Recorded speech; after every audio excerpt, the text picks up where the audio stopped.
जय हिंद, जय Bharat student. Welcome to at my channel गणित की चौपाल। Dear student, we have completed our exercise 3.1 in our previous video. Today we are going to start our new exercise 3.2 of pair of linear equation in two variables of class 10th mathematics. पिछले video में हम केवल graphical representation तक गए थे। Exercise 3.2 का जो first question है वो गिवंस कंडीशन को ग्राफिकल मेथड से सॉल्यूशन की मांग करता है। तो आज हम ग्राफिकल मेथड के साथ साथ सॉल्यूशन भी निकालेंगे।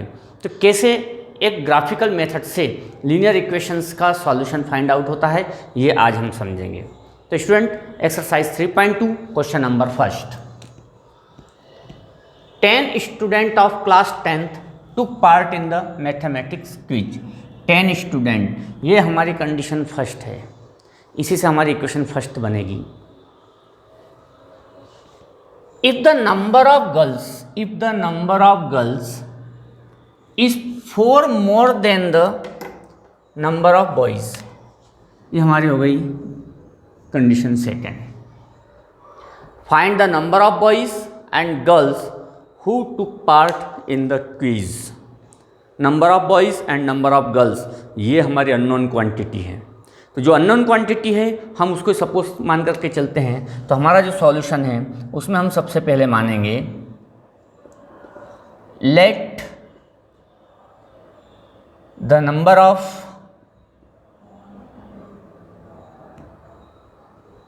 Boys is x and number of girls is y took part in the quiz।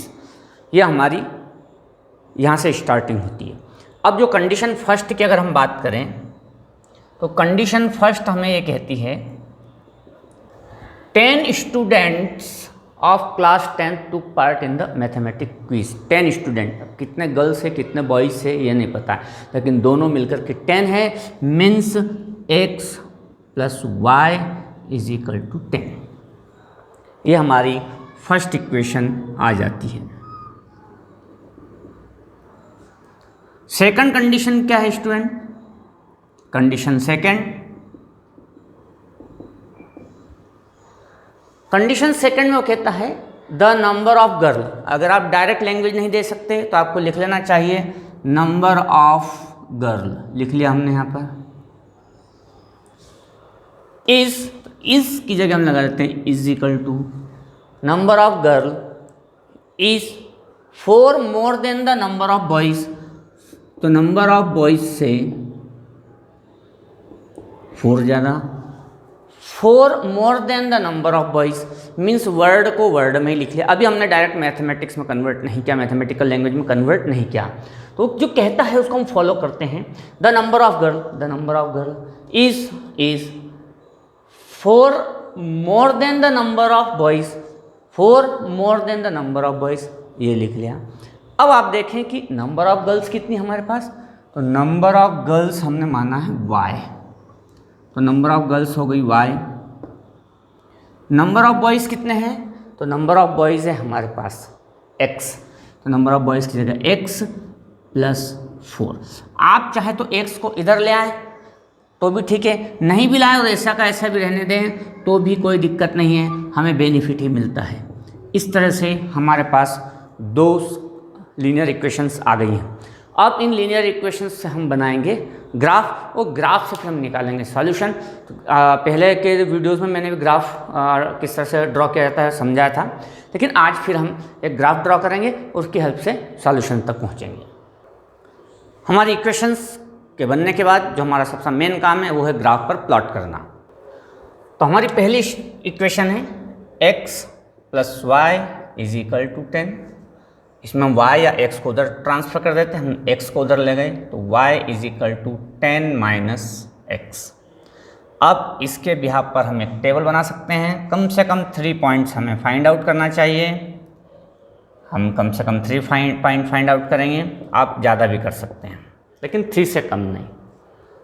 x की वैल्यू आप कुछ भी ले लें, 0 ले लें, 1 ले लें, 2 ले लें, 3 ले लें, मान लिया हमने x की वैल्यू, यहाँ पर हमने लिए मान लो 0, तो y आएगा 10, x हमने मान लो 2 लिया तो y आ जाएगा 8, और x अगर हमने मान लो 4 लिया तो y आ जाएगा आपका 6। आप 0 1 2 ले सकते हैं, 0 -1 2 भी ले सकते हैं, ऐसी कोई इसमें रिक्वायरमेंट नहीं, आप अपने हिसाब से x की वैल्यू को चूज़ कर सकते हैं, लेकिन जो आप ग्राफ पर प्लॉट कर सकें। आपकी जो सेकंड है y = x प्लस हमारा आया था यहाँ पर 4, जो हमारी सेकंड इक्वेशन थी वही y = x + 4। इसके हम टेबल बनाते हैं। इसमें भी आप कम से कम 3 वैल्यूज़ को सिलेक्ट करेंगे। x 0 है तो y 4 है, x = 1 है तो y 5 है, और x = 2 है तो y 6 है। अब ये सारे पॉइंट्स हम ग्राफ पर प्लॉट करते हैं। हमने हमारी रिक्वायरमेंट के हिसाब से ग्राफ को ड्रॉ किया। अब x 0 है तो y 10, x 0 है तो y 10, हमने पहले वीडियो में इन चीज़ों को समझ चुके हैं। x 2 है तब y 8, x 2 तब y 8, 1 2 3 4 5 6 7 8 अप्रोक्सीमेट। आप ग्राफ पर ड्रॉ करेंगे तो बहुत परफेक्टली ड्रॉ कर पाएंगे। x यदि 4 है तो y 6, ये कोऑर्डिनेट है। x 4 है तो y 6, 1 2 3 4 5 6, ये रहा 6। अब इन तीनों पॉइंट्स को मिलाते हुए एक लाइन स्केल की हेल्प से ड्रॉ कर दीजिए और यहाँ पर लिख दीजिए x + y = 10। सेकंड लाइन इससे ड्रॉ होगी, x 4 है तब y, x 0 है तब y 4, x 0 है तब y 4, यहाँ पर पॉइंट आएगा। x 1 है तब y 5, x 1 है तब y 5, यहाँ पर पॉइंट ड्रॉ होगा। x 2 है y 6, x 2 है देन y 6, पॉइंट यहाँ पर आएगा। अब इन तीनों पॉइंट्स को मिलाते हुए एक लाइन ड्रॉ कर दीजिए, तो ये आपकी इक्वेशंस हो गई y = x + 4।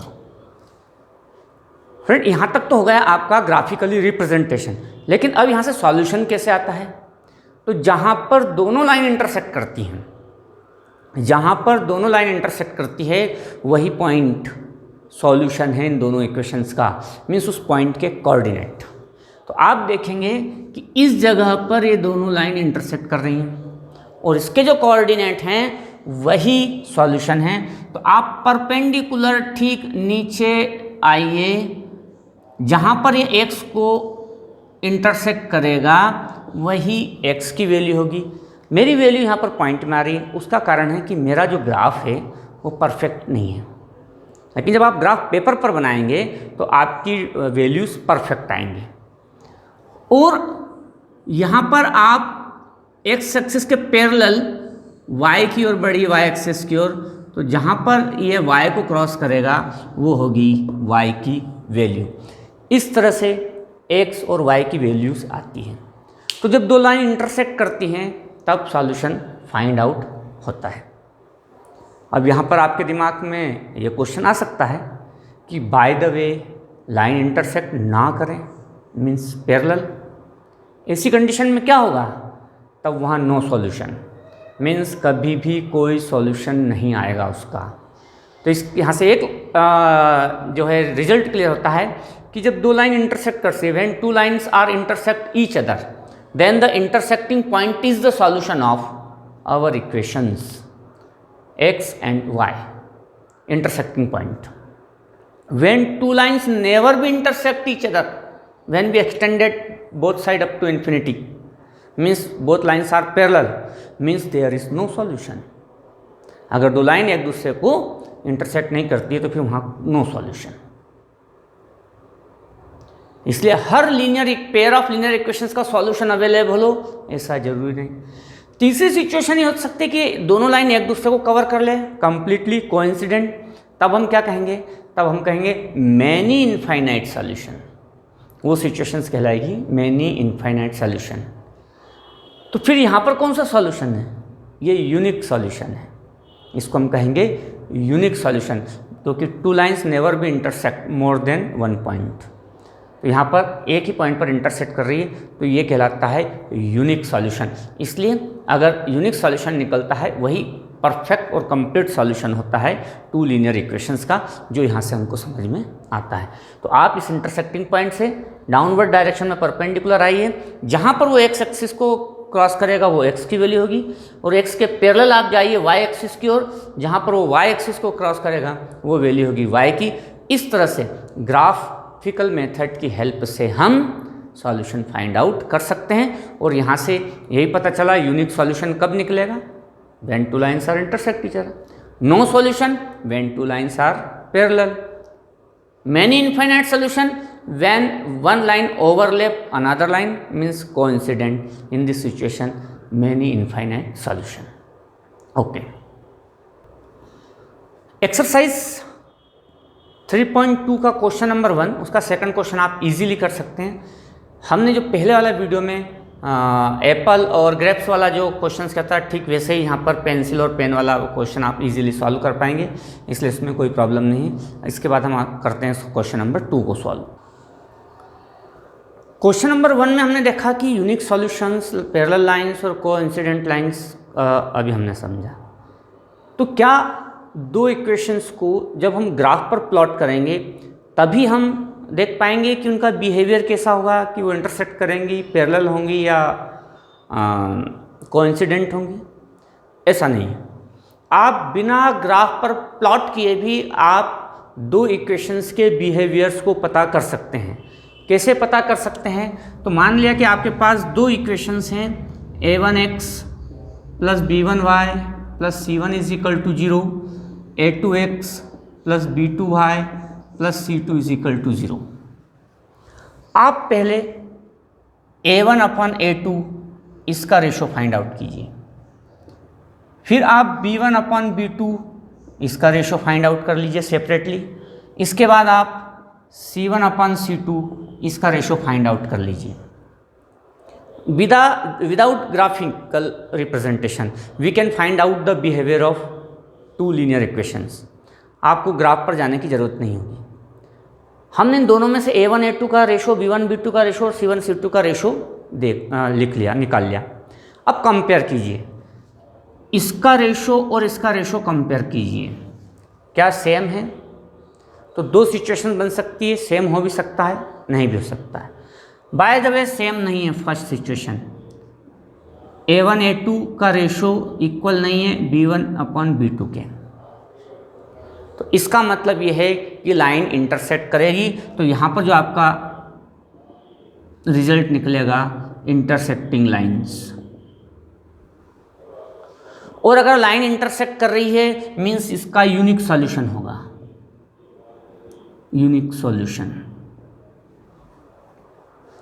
लेकिन दूसरी सिचुएशन ये हो सकती है कि a1 अपॉन a2 और b1 अपॉन b2 का रेशो सेम है, इन दोनों का रेशो सेम है, तो फिर आपको c1 अपॉन c2 से कंपेयर करना पड़ेगा। कब? जब ये दोनों सेम है। नहीं हो तो c1 अपॉन c2 से मैच करने की जरूरत नहीं है। अब a1 upon a2 equal to b1 upon b2, c1 upon c2 से भी कंपेयर किया तो मान लिया कि वो इक्वल नहीं है इसके। और जब ऐसी सिचुएशंस बनती है कि a1 अपॉन a2 का रेशो, b1 अपॉन b2 का रेशो तो सेम है, लेकिन c1 अपॉन c2 के रेशो से सेम नहीं है, तब यहाँ पर लाइंस पैरेलल होंगी। तो लाइंस आर पैरेलल, और लाइंस आर पैरेलल हो तब हम कहेंगे कि नो सॉल्यूशन। इसका मीन्स ये है कि यहाँ पर कोई सॉल्यूशन नहीं है। लेकिन ये भी हो सकता है कि a1 अपॉन a2 का रेशो, b1 अपॉन b2 का रेशो और c1 अपॉन c2 का रेशो, तीनों का रेशो सेम हो। और जब तीनों का रेशो सेम हो तब थर्ड सिचुएशन बनती है कि इनके जब रेशो सेम हों, a1 upon a2 is equal to b1 upon b2 is equal to c1 upon c2। और अगर ऐसा है, इनके रेशो सेम हैं, तब थर्ड की सिचुएशन बनती है कोइंसिडेंट। और यहाँ पर होता है फिर मैनी इनफाइनाइट सॉल्यूशन। और इस मेथड से आप बिना ग्राफ के दो लाइन का बिहेवियर पता कर सकते हैं। इसके लिए आपको इनको A1/A2 रेशो, B1/B2 और C1/C2 रेशोज पहले निकालना होगा और फिर कंपेयर करना होगा। इसको हम एक एग्जाम्पल के थ्रू समझते हैं जो क्वेश्चन नंबर 2 से रिलेटेड है। On comparing the ratios A1/A2, B1/B2 and C1/C2, find out whether the lines representing the following pair of linear equations intersect at a point, are parallel or coincident। Question number first, ये दो linear equations हैं, इससे बनने वाली line का behaviour कैसा होगा, intersect करेंगे एक पॉइंट पर या पैरेलल होंगी या नहीं। तो क्या हम ग्राफ पर जाएं? नहीं, आप बिना ग्राफ के पता कर सकते हैं। हमने इनका A1 5 है, B1 -4 है, C1 8 है, A2 7 है, B2 6 है और C2 9 है। हम पहले रेशो निकाल लेते हैं A1/A2। A1/A2 आया 5/7। फिर हमने फाइंड आउट किया B1/B2, -4/6 सॉल्व किया तो -2/3 and C1/C2 is equal to 8/-9। पहले मैंने कंपेयर किया A1/A2 5/7 है, B1/B2 -2/3 है। मीन्स A1/A2 का रेशो इक्वल नहीं है B1/B2 के रेशो से, और अगर इनके रेशो इक्वल नहीं होते हैं तो लाइन इंटरसेक्ट करेगी एक पॉइंट पर। अगर ये दोनों इक्वल आते तो फिर मैं C से कंपेयर करता और फिर देखता कि वो पैरेलल होगा या कोइंसिडेंट होगा। तो इस मेथड के थ्रू आप पता कर सकते हैं कि लाइन इंटरसेक्ट करेंगी, पैरेलल होंगी या कोइंसिडेंट होंगी, या यूनिक सॉल्यूशन होगा, नो सॉल्यूशन होगा या मैनी इनफाइनाइट सॉल्यूशन होगा। तो अगर इंटरसेक्ट करती है तो यूनिक सॉल्यूशन, पैरेलल होती है तो नो सॉल्यूशन, और अगर कोइंसिडेंट होती है तो मैनी इनफाइनाइट सॉल्यूशन। तो इस तरह से हम ये सॉल्यूशंस फाइंड आउट कर सकते हैं। क्वेश्चन नंबर 3, इसका first question. Question number 3, on comparing the ratio A1/A2, B1/B2 and C1/C2, find out whether the following pair of linear equation are consistent or inconsistent। consistent or inconsistent। What is consistent and inconsistent? So when a pair of linear equation has a solution, unique solution or many infinite solution, a solution. If a pair of linear equation has a solution, then it's consistent pair of linear equation. And when a pair of linear equation has no solution, it means inconsistent pair of linear equation. So when two lines intersect each other, it means system has a solution, it means consistent pair of linear equation. If two lines are parallel, it means there is no solution, it is inconsistent pair of linear equation. If two lines are coincident, means overlap each other, it means system has many infinite solution, means system has a solution, it is many infinite, so it is consistent. But dependent consistent pair of linear equation, it is called dependent consistent pair of linear equation, or we can say consistent pair of linear equation. इसको हम एक example के through समझते हैं। Question number first हमने लिया है, ratio से हमें पता करना है। इसके पहले हम A1/A2, B1/B2 और C1/C2 से इसका बिहेवियर पता करते हैं। तो यहाँ पर आपका A1/A2, A1/A2 बनेगा 3/2, B1/B2 ये बनेगा 2/-3, ये 3/2 है, ये 2/-3 है। It means A1/A2 is not equal to B1/B2। It means lines are intersect each other, and lines are intersect each other means system has unique solution. System has unique solution And when system has a unique solution means it is consistent, and when system has no solution means it inconsistent. तो ये एक हमने एक example के through समझा। Question number 3, इसका third, इस question को मैंने विशेष रूप से सिलेक्ट किया है ताकि आप कुछ प्रॉब्लम्स को समझ पाए। इसकी जो फर्स्ट लीनियर इक्वेशन है वो 3/2x + 5/3y = 7। जब इस तरह से रेशनल नंबर्स में अगर कोफिशिएंट आए तो पहले इनके डिनोमिनेटर को रिमूव कर लेना चाहिए। नहीं भी करेंगे तो आपकी कैलकुलेशन अच्छी, तो आप उसको सॉल्व कर पाएंगे, लेकिन इससे करने से थोड़ी सी सिंपल हो जाती है लीनियर इक्वेशन। अब कैसे रिमूव करें डिनोमिनेटर? तो डिनोमिनेटर में एक तो जगह है 2 और एक जगह है 3, तो 2 और 3 इसका एलसीएम आता है 6।